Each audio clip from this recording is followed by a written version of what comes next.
Si votre salaire s'arrêtait demain, combien de temps tiendriez-vous? 1 mois? 2? Alors vous n'êtes pas en sécurité. Dans cette vidéo, nous allons comprendre pourquoi et construire votre indépendance. On vous a toujours dit que votre génération aurait plus d'opportunités que la précédente. Que l'éducation ouvrirait des portes. Que la compétence serait récompensée. Que l'effort finirait par sécuriser votre avenir. Et dans une certaine mesure, c'est vrai. Vous avez eu accès à plus d'informations. Plus de technologies. Plus de formation. Vous avez appris à naviguer dans un monde numérique, instable, accéléré. Vous avez accepté la compétition permanente. Vous avez intégré l'idée qu'il fallait se former continuellement pour rester pertinent. Vous avez travaillé plus longtemps, souvent plus intensément. Vos revenus, en valeur absolue, dépassent ceux de vos parents au même âge. Ils dépassent largement ceux de vos grands-parents. Les chiffres semblent confirmer une progression. Mais la réalité ne se résume pas aux chiffres. Car malgré cette montée apparente, malgré ces diplômes, malgré ces promotions, malgré cette adaptation constante à un environnement exigeant, beaucoup ressentent une insécurité diffuse. Une impression que l'équilibre tient sur quelque chose de fragile. Vous avez progressé. Mais êtes-vous réellement devenu plus indépendant? Vous avez travaillé. Vous avez progressé. Vous avez suivi le chemin recommandé. Diplôme. Expérience. Promotion. Stabilisation. Vous avez décroché un emploi stable. Vous percevez un salaire respectable, parfois même supérieur à la moyenne. Vous faites partie de ce que l'on appelle la classe moyenne supérieure. Sur le papier, tout semble correct. Et pourtant, une vérité demeure inconfortable. Vous êtes à 1 mois de la catastrophe. Un licenciement. Une urgence médicale. Une réparation imprévue. Un changement brutal dans votre entreprise. Et l'équilibre disparaît. La tension apparaît immédiatement. Les calculs commencent. Les échéances approchent. Ce qui semblait solide se révèle dépendant d'un flux unique. Un seul flux. Comment est-ce possible? Comment peut-on gagner correctement sa vie et rester aussi vulnérable? La réponse n'est pas émotionnelle. Elle est structurelle. Le problème n'est pas que vous soyez irresponsable. Le problème n'est pas nécessairement que vous dépensiez excessivement. Le problème est que le modèle dominant de réussite repose presque exclusivement sur un mécanisme fragile, l'échange permanent de votre temps contre de l'argent. Nous vivons dans ce que l'on peut appeler le piège du salaire. Un système qui récompense la productivité mais qui ne garantit pas l'indépendance. Un système qui valorise la stabilité apparente mais qui maintient une dépendance permanente. Il vous offre un revenu régulier, une visibilité mensuelle, un cadre prévisible. En échange, il exige votre présence constante, votre disponibilité, votre performance continue. Ce modèle fonctionne parfaitement tant que rien ne se dérègle. Mais la vie ne garantit pas la stabilité parfaite. Regardez avec attention ce qui se passe le jour de paie. Votre salaire brut paraît élevé. Il peut même sembler impressionnant lorsque vous l'annoncez. Pourtant, avant même que l'argent ne vous appartienne réellement, il est fragmenté. Impôt sur le revenu. Cotisations sociales. Contributions obligatoires. Prélèvements divers. Le montant affiché sur votre contrat n'est jamais celui que vous contrôlez. Puis viennent les charges fixes. Le loyer ou l'hypothèque. Les factures d'énergie. L'assurance habitation. L'assurance santé. Les assurances automobiles. Les abonnements numériques. Les crédits à la consommation. Les remboursements de prêts étudiants. Les mensualités diverses. En quelques jours, parfois en quelques heures, la majorité du flux a disparu. Ce phénomène crée une illusion très particulière. Vous avez l'impression de gagner beaucoup. Mais vous n'avez jamais la sensation de posséder réellement beaucoup. L'argent circule à travers vous. Il ne s'accumule pas chez vous. La fragmentation masque la réalité. On ne ressent jamais la totalité de ce que l'on perd, car rien n'est retiré d'un seul bloc. Tout est progressif. Invisible. Automatique. Vous ne prenez pas une décision consciente chaque mois de payer toutes ces choses. Elles se paient toutes seules. Elles disparaissent de votre compte sans débat intérieur. Et ce qui disparaît sans réflexion ne déclenche pas d'alarme. Ajoutez à cela l'inflation du style de vie. Lorsque votre salaire augmente, votre environnement social évolue. Vos collègues changent. Vos standards changent. Vos attentes changent. Vous vous comparez à d'autres personnes qui gagnent autant ou plus. L'appartement devient légèrement plus grand. La voiture légèrement plus confortable. Les vacances légèrement plus lointaines. Les sorties légèrement plus fréquentes. Ce phénomène est naturel. Il est humain. Nous nous adaptons rapidement à un nouveau niveau de confort. Ce qui semblait luxueux devient normal. Ce qui semblait exceptionnel devient habituel. Ce processus s'appelle l'adaptation hédonique. Et il est puissant. À chaque augmentation, le niveau de dépenses s'élève presque mécaniquement. L'écart entre revenus et dépenses reste faible. Vous gagnez plus, mais vous ne conservez pas proportionnellement plus. Ce n'est pas un complot organisé. Ce n'est pas une attaque personnelle. C'est une dynamique systémique. Le système économique moderne est conçu pour fonctionner par la consommation. Il a besoin que l'argent circule rapidement. Il a besoin que les individus dépensent presque autant qu'ils produisent. La stabilité sociale repose sur cette circulation constante. Mais cette dynamique favorise la dépendance plus que l'indépendance. Et c'est ici que beaucoup confondent revenu et richesse. Le revenu est ce que vous gagnez. La richesse est ce que vous possédez. Le revenu dépend d'une activité actuelle. La richesse dépend d'actifs accumulés. Vous pouvez avoir un bon salaire et ne posséder aucun actif productif. Aucun investissement générant des dividendes. Aucun bien immobilier produisant un loyer. Aucune entreprise secondaire créant un flux complémentaire. Dans ce cas, votre sécurité repose entièrement sur votre capacité à continuer de travailler sans interruption. Si vous cessez de travailler, le flux s'arrête immédiatement. Cela signifie que votre sécurité n'est pas autonome. Elle est conditionnelle. Cette conditionnalité est rarement expliquée clairement. On parle de carrière réussie. On parle de stabilité. On parle de sécurité d'emploi. Mais peu de personnes analysent la fragilité structurelle qui se cache derrière un modèle basé sur une seule source de revenus. C'est une forme moderne de dépendance. Subtile. Légale. Socialement acceptée. Elle ne ressemble pas aux formes historiques de contrainte. Elle est plus sophistiquée.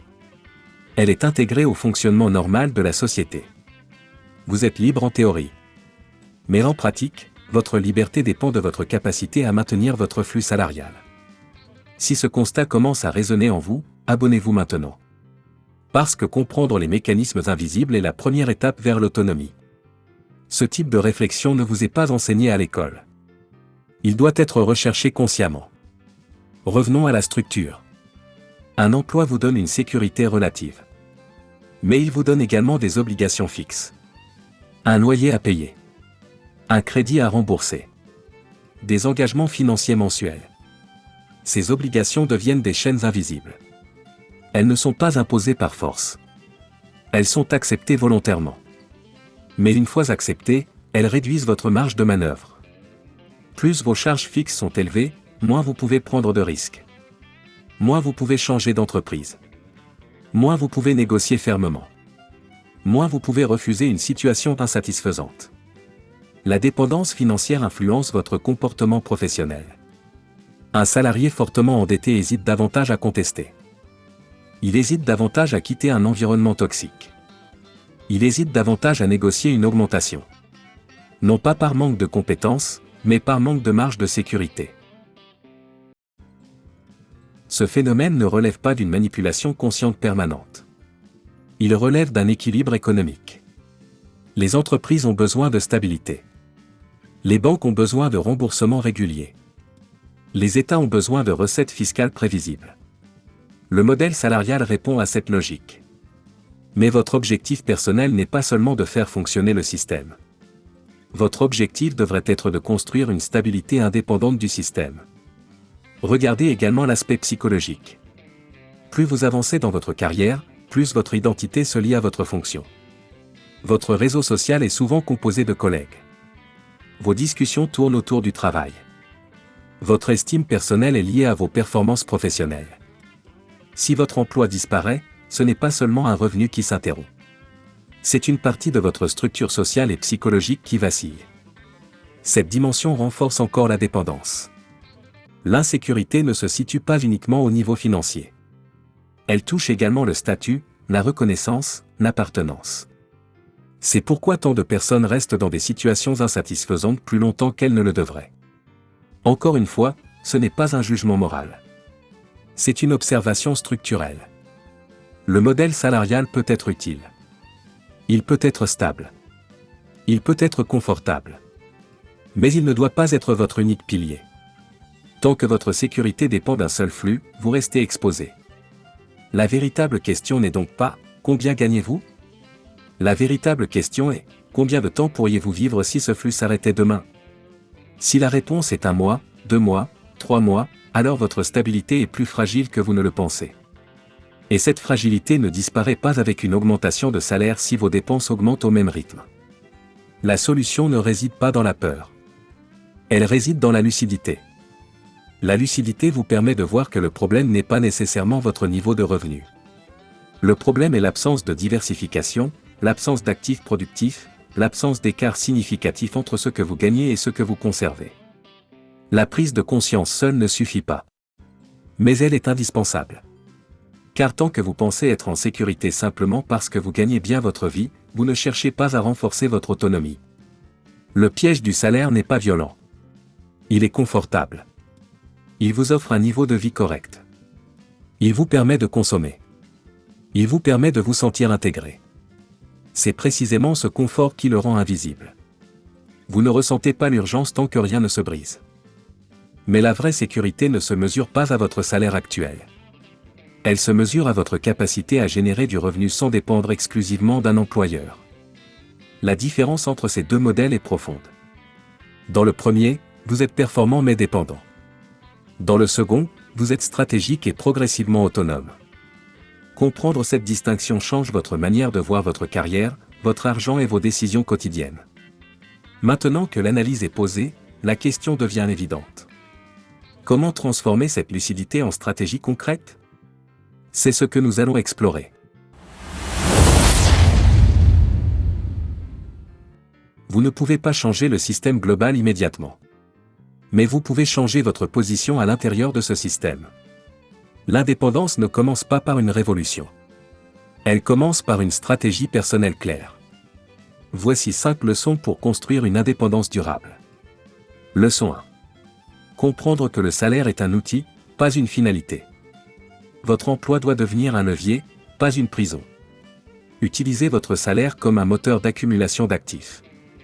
Tant que vous dépensez tout ce que vous gagnez, vous travaillez uniquement pour survivre. Le véritable basculement commence lorsque vous transformez une partie systématique de votre revenu en actifs qui produisent eux-mêmes du revenu. Leçon 2. Maîtrisez votre style de vie avant qu'il ne vous maîtrise. La discipline n'est pas la privation. C'est la capacité à différer une gratification immédiate pour obtenir une liberté future. Résister à l'augmentation automatique de votre niveau de vie est un acte stratégique. Chaque euro non dépensé consciemment devient un soldat au service de votre indépendance. Leçon 3. Construire un capital de compétences stratégiques. Votre liberté dépend aussi de votre valeur sur le marché. Développez des compétences rares, transférables, demandées. Plus vos compétences sont spécialisées et stratégiques, plus votre pouvoir de négociation augmente. L'indépendance financière commence souvent par l'indépendance professionnelle. Leçon 4. Créer des sources de revenus complémentaires. Un seul flux de revenus crée une vulnérabilité structurelle. Diversifier ne signifie pas abandonner son emploi immédiatement. Cela signifie construire progressivement des revenus annexes, investissements, projets secondaires, actifs numériques, immobiliers. La diversification réduit la pression psychologique et augmente votre marge de manœuvre. Leçon 5. Construire un fonds de sécurité solide. La peur disparaît lorsque vous possédez un coussin financier conséquent. 3 mois ne suffisent pas toujours. Visez plus. Ce fonds n'est pas seulement une sécurité. C'est un outil de pouvoir. Il vous permet de dire non. De négocier. De quitter une situation toxique sans panique. L'indépendance n'est pas instantanée. Elle est progressive. Elle demande constance, lucidité et discipline. Si vous voulez apprendre à construire cette indépendance étape par étape, abonnez-vous à Selfa. Ici, nous parlons stratégie, croissance et liberté. Le système n'est pas conçu principalement pour votre autonomie. Il est conçu pour fonctionner efficacement. À vous de construire votre propre espace de liberté à l'intérieur de celui-ci. La véritable richesse n'est pas le salaire élevé. C'est la capacité de choisir. Choisir où travailler. Choisir quand partir. Choisir comment vivre. L'autonomie est un processus. La liberté est une construction. Et chaque décision disciplinée vous en rapproche. Bienvenue chez Selfa. La croissance est un choix. L'indépendance est une stratégie.